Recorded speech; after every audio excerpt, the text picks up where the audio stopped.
Hello. Welcome to the game dev Gujju channel. आज हम फिर से एक नया वीडियो लेके आए हैं और हम आज देखेंगे कि ऑब्जेक्ट को मूव कैसे करते हैं। ट्रांसफॉर्म क्लास की मदद से उसको मूव कैसे करवाया जा सके। ठीक है, तो आज हम देखेंगे ट्रांसफॉर्म डॉट ट्रांसलेट। तो यहाँ पे मैंने सीन में सेटअप कर लिया है कि एक सिंपल प्लेन लिया है और एक क्यूब लिया है। दोनों को मैंने मटेरियल दे दिया है। हम आगे देखेंगे कि मटेरियल क्या होता है। अभी सिर्फ इतना ओवरव्यू दे देता हूँ कि कोई भी ऑब्जेक्ट पे उसके जो मटेरियल देते हैं तो उसको हम कलर सेट करते हैं कर सकते हैं। उस पे हम कोई इमेज है, टेक्सचर है, वो अप्लाई कर सकते हैं। बेसिकली बोले तो जो कोई भी ऑब्जेक्ट है उसको हम कपड़े पहनाते हैं। ओके, तो यहाँ पे हम देखेंगे कि हमारा एक क्यूब है। इसको हम सीन में से मूव करना है तो कैसे करेंगे। तो ये इसका जो पॉइंट है उसको पकड़ के हम मूव कर सकते हैं। तो आप यहाँ पे देख सकते हो कि ये कौन सी डायरेक्शन में मूव हो रहा है। अगर मैं एक एक्सिस उसको क्लिक करके स्नैप करता हूँ तो वो आगे पीछे होता है। जेड डायरेक्शन को मूव करवाता हूँ तो जेड जेड वाली वैल्यू में यहाँ पे चेंज होती है। अगर वाई वाली वैल्यू में चेंज करता हूँ तो वाई में चेंज होती है।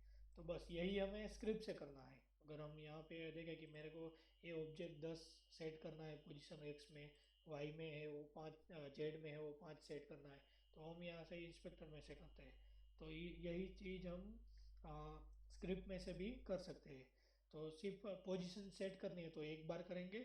अगर हमें ऑब्जेक्ट को मूव करना है तो मतलब कि बार बार करना पड़ेगा, तो हमें वो अपडेट में लिखना पड़ेगा।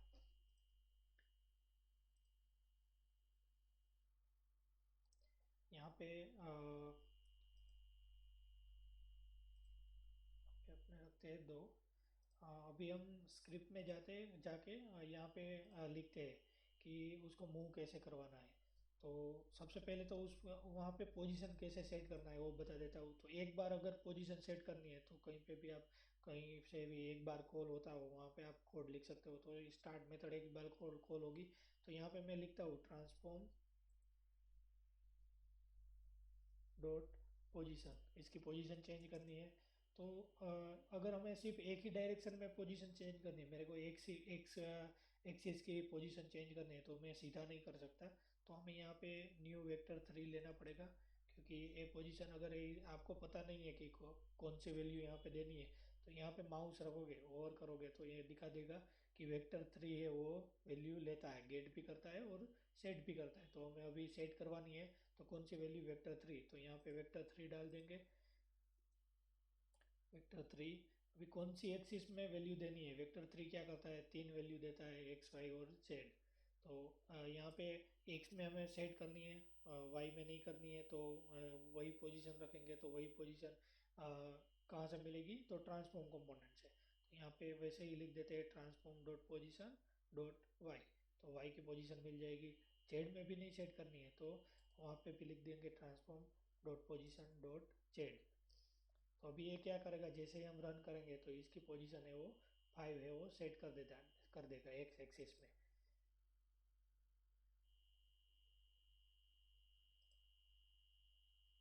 यूनिटी में आ जाते हैं। तो अभी आप यहाँ पे देख सकते हो कि क्यूब की पोजीशन एक्स में 0 है। तो जैसे ही रन करेंगे तो ये अपनी पोजीशन 5 है वो सेट कर लेगा और क्यूब यहाँ से यहाँ पे मूव होके आ जाएगा। देखो हो गई 5 सेट और क्यूब भी यहाँ पे मूव होके आ गया है। तो अगर हमें ये बार बार करना है तो क्या करेंगे, हम ये वो कोड है वो अपडेट में लिखेंगे। तो आप ऐसा भी कर सकते हो कि यहाँ पे +1 उसकी पोजीशन में +1 करवा सकते हो। यहाँ पे मैं कोड लिख के आपको बता देता हूँ। जैसे कि ये है तो हमें कितना वैल्यू चेंज करना है एवरी टाइम। तो 1 यूनिट चेंज करना है तो 1 इधर डालेंगे। तो यहाँ पे लिखेंगे transform dot position dot x. जो उसकी पोजीशन है उसमें +1 करता जाए। या तो अभी हम जेड डायरेक्शन में उसकी पोजीशन चेंज करवाते हैं। ठीक है, तो ये क्या करेगा, उसकी जेड पोजीशन लेगा उसमें +1 करेगा और ऐसे इंक्रीमेंट करता जाएगा। तो एक ये तरीका है, आप ऐसे मूव कर सकते हो।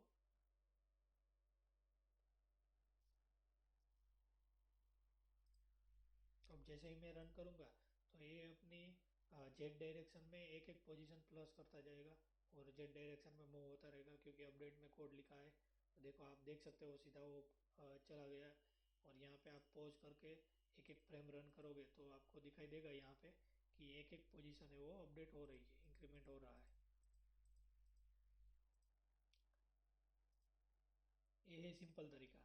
अभी दूसरा तरीका क्या है कि हम इसका इनबिल्ट मेथड है वो यूज़ करें, ट्रांसफॉर्म डॉट ट्रांसलेट।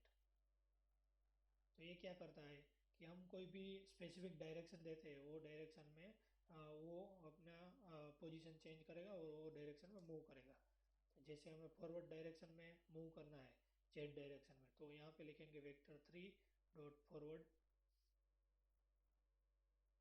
ये क्या करेगा, फॉरवर्ड है वो वेक्टर 3 डॉट फॉरवर्ड है, ऐसा तुम आप प्रिंट करके देख लेना क्या देता है ये वैल्यू। तो ये वैल्यू देगा एक्स में 0, वाई में 0 एंड जेड में 1। तो ये फॉरवर्ड फॉरवर्ड डायरेक्शन में मूव करता रहेगा।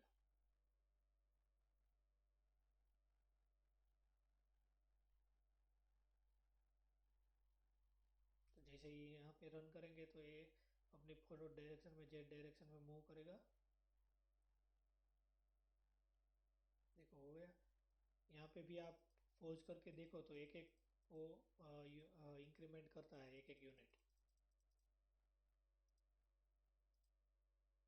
अभी हमें इसको स्मूथ बनाना है तो हम इसको इसके साथ मल्टीप्लाई करेंगे टाइम डॉट डेल्टा टाइम को। तो ये क्या करेगा कि इसको मल्टीप्लाई करेगा। अगर आपने टाइम डॉट डेल्टा टाइम क्या है उसका वीडियो नहीं देखा है तो हमारा अगला वाला वीडियो देख लिए, तो आपको पता चल जाएगा कि टाइम डॉट डेल्टा टाइम है वो क्या करता है।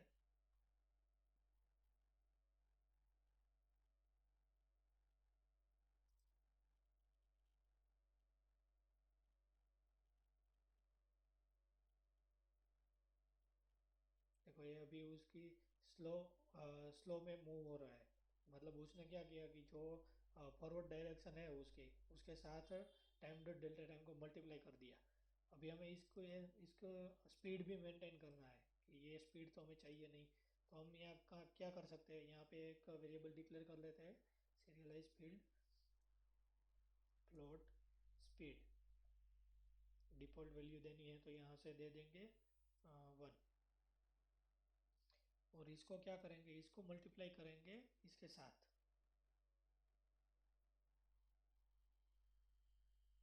सीरियलाइज फील्ड क्या है, तो ये जो वेरिएबल है इसको सीरियलाइज करके हमें इंस्पेक्टर में दिखाएगा। तो अगर हम यहाँ पे पब्लिक भी लिख सकते हैं, लेकिन वो पब्लिक करेंगे तो ये वेरिएबल दूसरे क्लास भी यूज़ कर सकते हैं, इसलिए सीरियलाइज फील्ड किया है। तो ये वेरिएबल एक क्लास के अलावा कोई यूज़ नहीं कर पाएगा। और यहाँ पे हम बाहर भी इसकी वैल्यू चेंज कर सकते हैं, बाहर से इंस्पेक्टर में से भी डाल सकते हैं। अभी जैसे रन करेंगे तो ये एक की स्पीड से मूव होगा, लेकिन हमें स्पीड चेंज करनी है तो हम यहाँ से स्पीड चेंज कर सकते हैं। जैसे जैसे मैं स्पीड बढ़ाता हूँ तो वो फास्ट मूव होने लगेगा। देखा। तो ये था ट्रांसफॉर्म डॉट ट्रांसलेट। अगर आपको कोई भी क्वेरी है तो आप कमेंट कर सकते हैं। अगर आपने टाइम डॉट डेल्टा टाइम वाला वीडियो नहीं देखा है तो आप देख लो आगे जाके वीडियो में। अगर आपने ट्रांसफॉर्म क्लास नहीं देखा है तो वो उसका भी वीडियो बनाया है ट्रांसफॉर्म क्लास का, कि पूरा ट्रांसफॉर्म क्लास है वो किस लिए होता है, क्या है ट्रांसफॉर्म क्लास में कौन से प्रॉपर्टी रहती है, कहाँ पे हम उसको यूज़ कर सकते हैं, तो आप वो भी वीडियो देख लीजिए। ओके। तो और अभी तक आपने ये चैनल को सब्सक्राइब नहीं किया है तो सब्सक्राइब कर दीजिए। तो ऐसे ही आपको नए वीडियो मिलते रहेंगे। और हम आगे जाके एक पूरा गेम भी बनाएंगे, लेकिन हम अभी स्टार्टिंग में छोटे छोटे पार्ट ले रहे हैं तो आपको पता चलेगी गेम में कौन सा कंपोनेंट यूज होता है, कौन सा क्लास यूज होता है, कैसे उसका कोडिंग लिखते हैं। ठीक है। तो अगर आपने चैनल को सब्सक्राइब नहीं किया है तो सब्सक्राइब कर दीजिए। Thanks for watching.